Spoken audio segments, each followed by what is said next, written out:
এই খুলিবুই থেকে উপস্থিত মাননীয় সভাপতি, উলিপুর থেকে আগত বিএনপির আমাদের মূল দল অঙ্গদল সহ সমস্ত অঙ্গদলের নেতৃবৃন্দ এবং তবকপুর ইউনিয়নের নেতৃবৃন্দ, বিশেষ করে রাজা ভাই এখানে যে কথাটা বলল যে আজকে খুব শর্ট নোটিসে 11টার সময় জানার পরে এত বড় একটা গণসমাবেশের মতো হয়ে গেছে খুলি বৈঠকটা, সেই জন্য আমি রাজাকে ধন্যবাদ জানাই এবং রাজার টিমে যারা অন্যান্য সকলে ছিল তাদেরকে সকলকে ধন্যবাদ জানাচ্ছি।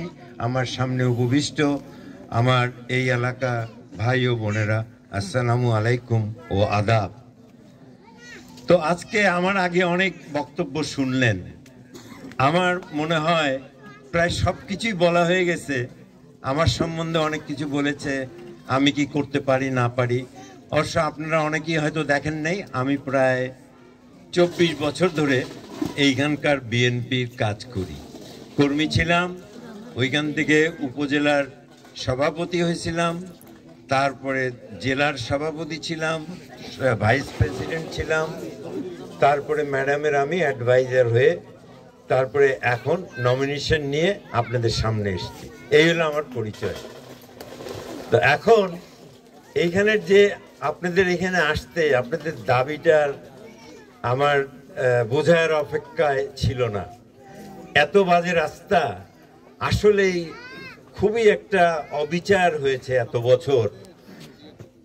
বছর একটা সত্যি এখানে অবিচার হয়েছে আমাদের প্রতি, আমাদের উলিপুরবাসীর প্রতি, এবং বিশেষ করে আপনারা যারা এত দূরে আছেন এবং নদীর পাশ দিয়ে এরকম নদী ভাঙ্গা, তারপরে আপনার এদিকে মানে বর্ষার সময় আপনাদের রাস্তাঘাট থাকে না, এসব নিয়ে আপনারা সাংঘাতিক বিপদে আছেন। ঠিক আজকে 16 বছরের উপরে একটা সরকার ছিল এখানে, এতে কেন করে নাই এটা আমি জাস্ট চিন্তা করি। আমরা দেখেছি, আমরা আপনাদের কাছে ওই সময় চেষ্টা নেই, কেননা আমাদেরকে মিটিং করতে দেওয়া হতো না। আমরা এই মিটিং থেকে শুরু হলো যে আমাদেরকে মিটিং করতে দেয় না, এই দেশে গণতন্ত্র নাই, ভোট দিতে দিল না, যারা আপনারা জানেন 18 সালে জোর করে ভোট নিয়ে গেল। এর কিন্তু আমাদের এই গণতন্ত্রের জন্য বিএনপি সংগ্রাম শুরু করলো। এটা আস্তে আস্তে আপনারা জানেন যে 2024 সালে ছাত্র জনতা এবং আমাদের সমস্ত বিএনপি এবং পলিটিক্যাল পার্টির সকলের সহযোগিতায় এই বিপ্লবের মাধ্যমে এই দেশে একটা বিরাট রাজনৈতিক পরিবর্তন এসে গেছে। প্রেক্ষাপটটা টোটালি বদলি হয়ে গেছে। এখন বাংলাদেশের দুইটা সবচেয়ে বড় পার্টি ছিল, একটা আওয়ামী লীগ, একটা বিএনপি। সেখানে কি দাঁড়ালো আজকে একটা এত বড় পার্টি, তার একটা কি জানি বলে যে বিছন, না ওই যে ধানের বিছন হোক, যাই হোক, এটা পর্যন্ত নাই এই দেশে। তারা কি করছিল? আল্লাহ বলেন আর সৃষ্টিকর্তা বলেন, এটা হলো তার বিচার। অনেক সময় লেটে হয় বিচার, কিন্তু বিচার কিন্তু হলো। তো এখন আমরা একটাই পার্টি আছি, এখন বড় পার্টি, যার 90% সম্ভাবনা যে তারা আগামীতে পাওয়ারে যাবে এবং সরকার গঠন করবে। তো এখন আমরা এইখানে আজকে এইখানে অনেক আমরা হিন্দু ভাই বোনদেরকে দেখতে পাচ্ছি। এটা অনেকটা ওনাদের জন্যই বিশেষ করে আয়োজন করা হয়েছিল। তো ওনাদেরকে আমরা এত কাছের থেকে কোনো সময় দেখতে পারি নাই, এইবার যেরকম আমরা সুযোগ পাচ্ছি।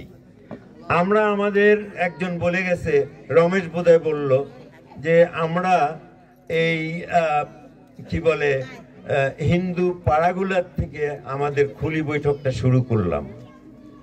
এর কারণ ছিল, মুসলমান ভাইরা বলতে পারে আমাদের কাছে আসলো না, এটা ঠিক না, আমরা অন্য কারণে গেছি। এই প্রেক্ষাপটটা বদলি হওয়ার পরে এই দেশে আমাদের হিন্দু ভাই বোনেরা কি চিন্তা করছে, তারা কিসের অভাব অনুভব করছে, বা তারা কি চাচ্ছে আমাদের কাছে আগামী আমরা যারা পাওয়ারে আসব বা আসতে যাচ্ছি, তাই না? এটাই তো একটা ছিল।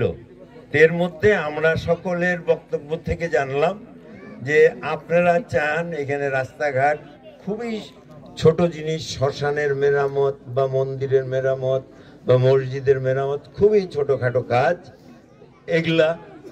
আর আরেকটা সবচেয়ে বড় কথা হলো যে আপনারা সিকিউরিটি চাচ্ছেন, যে আমরা এই হিন্দু মুসলমানরা একসাথে কিভাবে আমাদেরকে নিরাপত্তা দিয়ে আমাদেরকে সকলে একসাথে বসবাস করতে পারবো, এটার একটা ব্যবস্থা চান আপনারা, তাই না?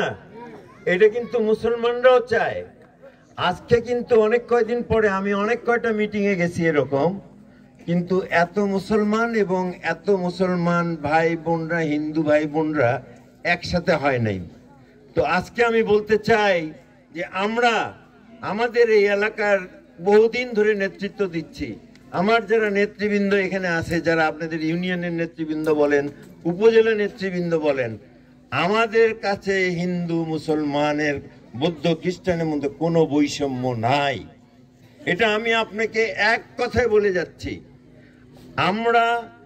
আপনারা সব সময় জানবেন যে সব সময় বিএনপি যখন সরকারে ছিল, সব সময় আমরা চেষ্টা করেছি যে হিল ট্র্যাক্স এবং হিন্দু ভাইয়েরা যারা আছেন আমাদের এই দেশে, তারা বাংলাদেশি, তারা বাংলাদেশের সিটিজেন।